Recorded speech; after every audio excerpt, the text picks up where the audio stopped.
Praise the Lord.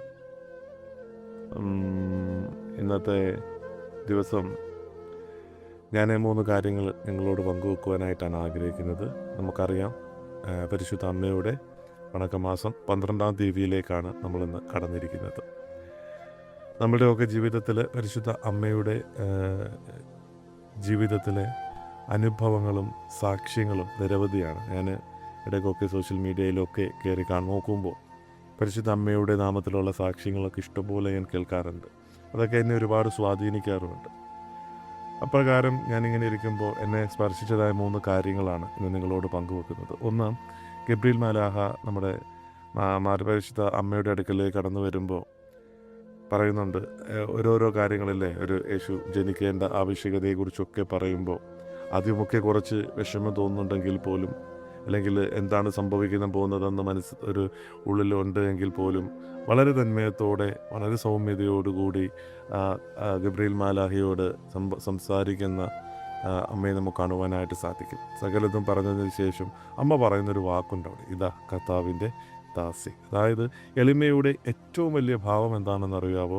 ഞാനിതാ നിനക്ക് താഴ്ന്നിരിക്കുന്നു. ഞാൻ എൻ്റെ മുൻപിൽ താഴ്മയുടെ അല്ലെങ്കിൽ എളിമയുടെ ഒരു അനുഭവത്തിലേക്ക് ഞാൻ കടന്നു വന്നിരിക്കുന്നു. അപ്പം നമ്മൾ ആത്മീയ ജീവിതത്തിൽ എൻ്റെ നിൻ്റെ ജീവിതത്തിൽ ഉണ്ടായിരിക്കേണ്ടത്, പരിശുദ്ധ അമ്മ പറയുന്ന ഒന്നാമത്തെ ചിന്ത എന്ന് പറയുന്നത് എളിമയോടുകൂടി ദൈവസന്നിധിയിൽ കടന്നു ചെല്ലുക എന്നുള്ളതാണ്.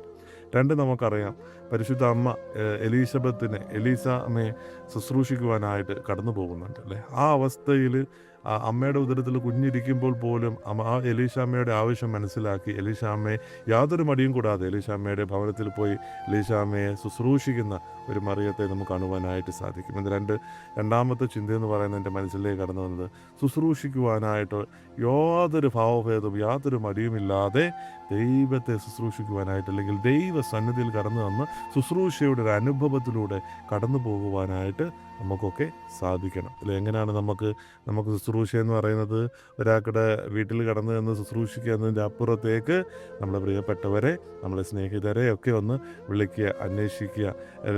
അത്തരത്തിലുള്ള നമ്മുടെ ശുശ്രൂഷ മനോഭാവങ്ങളെ വളർത്തുവാനായിട്ട് സാധിക്കണം. 3-മതായിട്ട് നമുക്ക് കാണാം, കനായിലെ കല്യാണ വിരുന്നിലേക്ക് പരിശുദ്ധ അമ്മ ഈശോയൊക്കെ കടന്നു ചെല്ലുമ്പോൾ ആ ഭവനത്തിൽ ഒരു പ്രശ്നം കടന്നു വരികയാണ്, ഒരു പ്രതികൂലം കടന്നു വരികയാണ്. പക്ഷേ ആ ഭവനത്തിലെ വ്യക്തികൾ പോലും പറയാതെ തന്നെ ആ കാര്യങ്ങളൊക്കെ തിരിച്ചറിയുന്ന ഒരമ്മയെ നമുക്ക് കാണുവാനായിട്ട്. എങ്ങനെയാണ് അമ്മയ്ക്ക് അത് തിരിച്ചറിയുവാനായിട്ട് സാധിക്കുന്നതെന്ന് ചോദിച്ചാൽ ഒറ്റ ഉത്തരവേ ഉള്ളൂ. കാരണം പ്രാർത്ഥനയുടെ ഏറ്റവും വലിയ രൂപമാണ്, പ്രാർത്ഥനയുടെ ഏറ്റവും വലിയ ഭാവമാണെന്ന് പറയുന്നത് എന്താണ്? തിരിച്ചറിയുക എന്നുള്ളതാണ്. അതായത് എന്താണ്? 3-മതായിട്ട് നമ്മുടെ ചിന്തയിലുണ്ടായിരിക്കണം, പ്രാർത്ഥനയോടുകൂടി ദൈവസന്നിധിയിൽ കടന്നു ചെല്ലുവാനായിട്ട് നമുക്ക് സാധിക്കും. നമ്മൾ പ്രാർത്ഥിക്കണം. ആത്മാർത്ഥമായിട്ട് പ്രാർത്ഥിക്കുന്നവരാണെങ്കിൽ മറ്റുള്ളവരുടെ വിഷമങ്ങൾ മനസ്സിലാക്കുവാനും അവർക്ക് വേണ്ടി ആത്മാർത്ഥതയോടെ പ്രാർത്ഥിക്കുവാനും നമുക്ക് സാധിക്കും. 3-മതായിട്ട് പ്രാർത്ഥനയുടെ ഒരു അനുഭവം നമ്മുടെ ജീവിതത്തിൽ ഉണ്ടായിരിക്കണം. അപ്പം പരിശുദ്ധ അമ്മയുടെ വണക്കമാസം 12-ാം തീയതിയാണ് ഇന്ന് നമ്മുടെ ചിന്തയിൽ ഉണ്ടായിരിക്കേണ്ടത്. ഈ മൂന്ന് ചിന്തകളാണ്. 1, എളിമയോടുകൂടി ദൈവസന്നിധിയിൽ കടന്നു ചെല്ലുവാൻ സാധിക്കണം. ശുശ്രൂഷിക്കുവാനായിട്ട് നമുക്ക് സാധിക്കണം. ശുശ്രൂഷയുടെ ഒരു അനുഭവത്തിലൂടെ കടന്നു പോകുവാനായിട്ട് നമുക്ക് സാധിക്കണം. 3, എന്താണ്? പ്രാർത്ഥനയോടുകൂടി ദൈവസന്നിധിയിൽ കടന്നു ചെല്ലുവാനായിട്ട് സാധിക്കണം. അപ്പോൾ ഈ 3 കാര്യങ്ങൾ നിങ്ങൾ ചെയ്യുകയാണെങ്കിൽ തീർച്ചയായിട്ടും ഈ ദിവസം അമ്മയുടെ മധ്യസ്ഥവും അനുഗ്രഹവും സ്നേഹവും കരുതലും നിങ്ങളോടൊപ്പം ഉണ്ടാകും. അപ്പോൾ എല്ലാവർക്കും ഈശോ മിശിഹായ്ക്ക് സ്തുതിയായിരിക്കട്ടെ.